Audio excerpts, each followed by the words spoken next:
We are recording live from a secret location.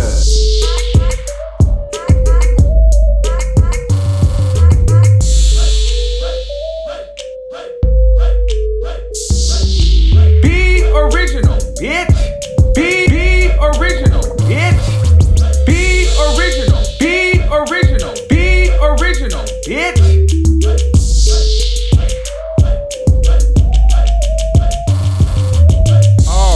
Guys, what's good?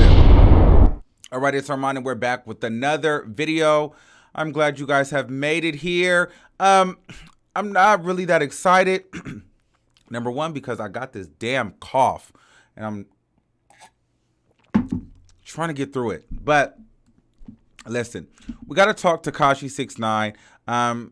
You know, he's not really doing too hot right now. You know, even though his album is coming out literally in 4 days, this man could be spending the rest of his life behind bars. Absolutely. So let's get into it. If you guys have been living under a rock or just haven't been on social media or you don't know who Tekashi 6ix9ine is, he is the guy with the rainbow hair. He's really, really popular. And right now he is facing jail time because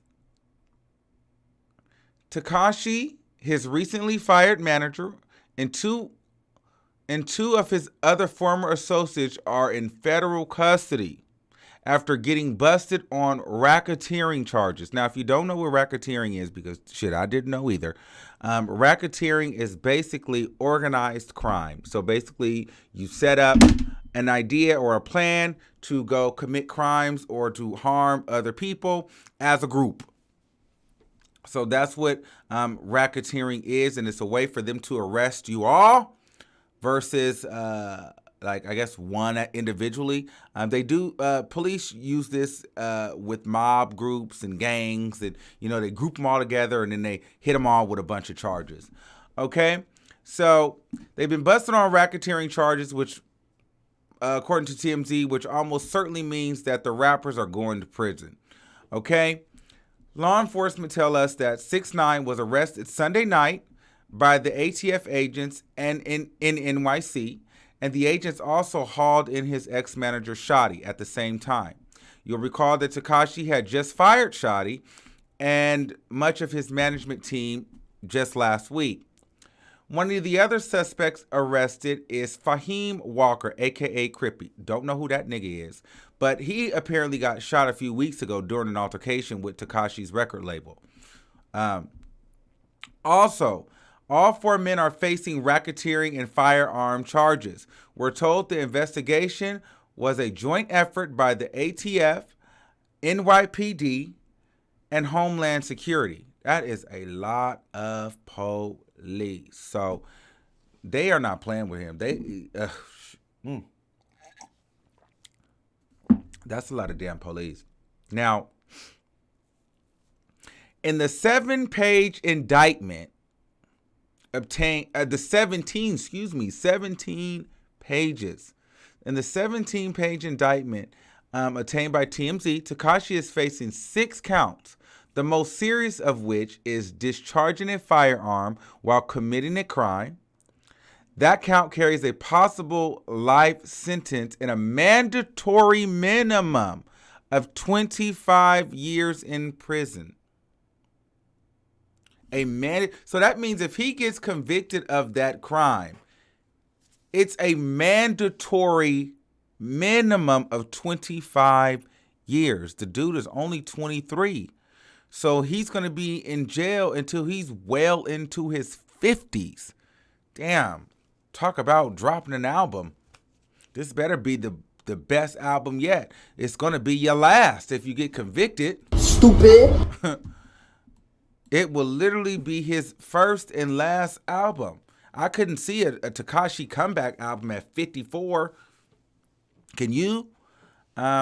His ex-manager Shotty is facing the same 6 counts. Prosecutors say that acts of violence were intended to protect the gang's drug business, retaliate against rival gangs, or promote Nine Trey's rep on the street.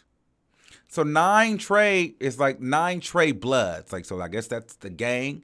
And then Trey Way, the management team or company, that is like an offspring, if you will, of the Nine Trey Bloods.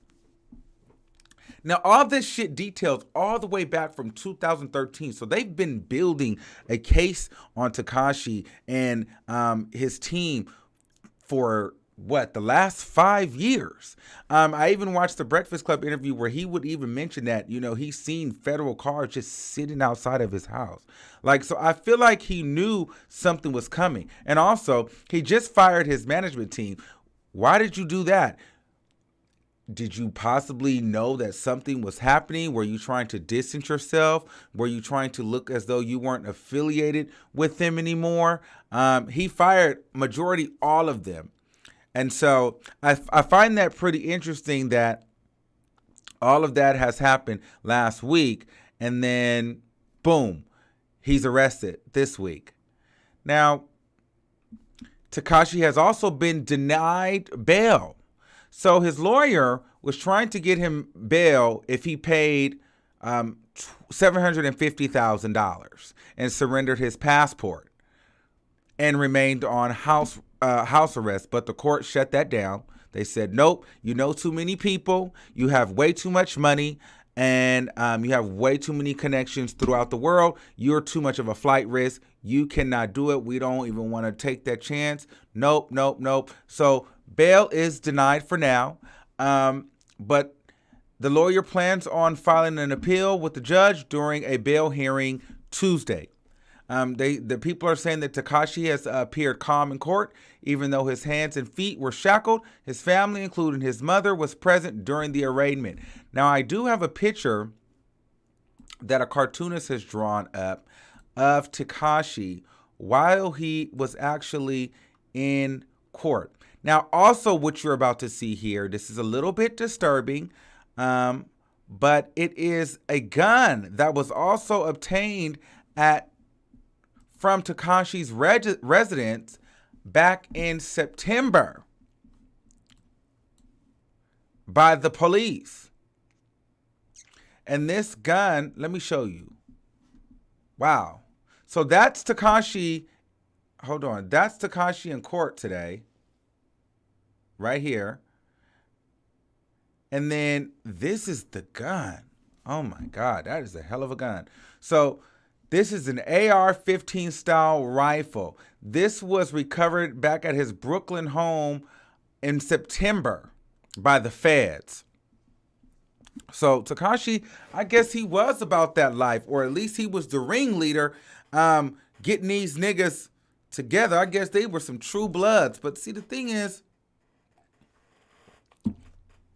that shit never pays off when you really have a bigger dream. All these niggas out here want to holler gang, gang, gang. That shit comes back to bite you. And if you really believe that you're going to have a successful career in music, because majority of these niggas do music, let's just call it what it is. If you believe in your music, if you believe in your art, why don't you get out of that shit? Because the more popular you get, this shit starts to follow you. You cannot hide or run from the law. They will get you. And right when you take off is right when they'll pick your ass up. Look at Tekashi. His album is about to drop literally in 4 days. And now this man is facing a minimum of 25 years in prison. Ridiculous. That's pretty fucking stupid. If I do say so myself. But I guess he wasn't planning for his future. So that was his bad. It was a good run while he lasted. But I will say this. Some people were saying that this isn't real. This was a ploy for publicity for his album. I don't think so. I think this is very, very much so real. People thought it was fake when he got kidnapped and got beat up and was in the hospital right before Fifi dropped. But that was real. I definitely believe this is real. And I really feel bad for Tekashi. I feel like he was trying to clean up his life, but he waited too late to try to clean it up. All he can do now is pray because he just got off for the sexual assault charge. He was sentenced to 4 years probation. So I wonder, does this cause him to violate probation? Because if so, I mean, it's just not looking good for this man at all. You're already on probation. Now you're on 6 counts of racketeering. It's just ridiculous. Good luck, 6ix9ine. Definitely, I will be buying your album because this may be the last time we're ever hearing of you. So this might be the best album yet, and you're destined to me to go number one. I believe this album is definitely going to be number one just because all the controversy behind it, and to think that you may not even be out to even enjoy it. Like, you may not reap the benefits of your album until you're late in your early 50s. Wow, that's pretty unfortunate. But it is what it is. When you want to live that gang life, either you die or you go to jail. I mean, how bad really can you feel for an individual that wants to live this kind of lifestyle? I mean, look at this fucking gun. Why do you have this? Why? Now, I get it. This is back in 2013, but sheesh. Seriously. Well, they just obtained this in September. So you was stupid just 2 months ago. Stupid. But I guess you was fearing for your life. Well, Tekashi, we're praying for you. We wish you the best of luck, and I will keep you guys updated. Until next time, this is the Armand Wiggins Show, and if you've watched this long, that means I've done something right, and you've liked something about me. So please don't hesitate to subscribe, and I will keep you updated. All right, see you soon.